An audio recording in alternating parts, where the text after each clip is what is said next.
The NFL head coaching carousel is getting more intense by the second. Let's begin with the New York Jets because it seems as if the pairing between Aaron Glenn and Lance Newmark will be happening very soon in New York. Now, these two just finished their interview less than an hour ago with Woody Johnson, and of course, other front office executives in the Jets facilities, but Aaron Glenn still has a second interview with the Saints. I think he will take it out of respect, but don't count these two out. I think this could be the next pairing heading to the Jets very soon. I can only assume there is a ton of doom and gloom in Raider Nation after the announcement of Ben Johnson heading to the Chicago Bears. But I do believe Tom Brady and Mark Davis have themselves a solid plan B. First thing is first, the new general manager, in my opinion, will be John Spytek. All right, now I think he's the assistant GM out in Tampa Bay. Of course, Tom and John have that connection. And I do believe Pete Carroll will be a great candidate as a head coach. I'm still sticking with that. And also, he can bring in a really great staff with the money he didn't spend on acquiring someone like Ben Johnson. Unless you're actually in the Saints facilities, you probably have no clue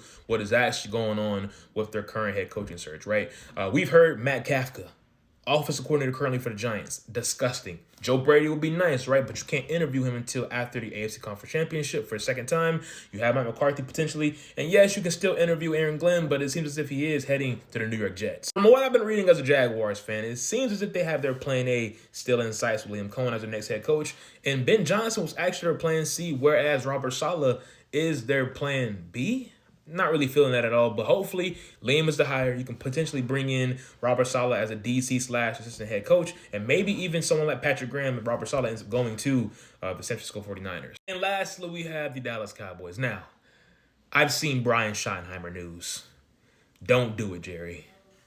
Don't do it. Just go ahead and just commit yourself to Kellen Moore. I know you were a part of firing him. I would love to see Todd Monken out in Dallas, but you best not hire someone like Brian Schottenheimer. That would be disgusting.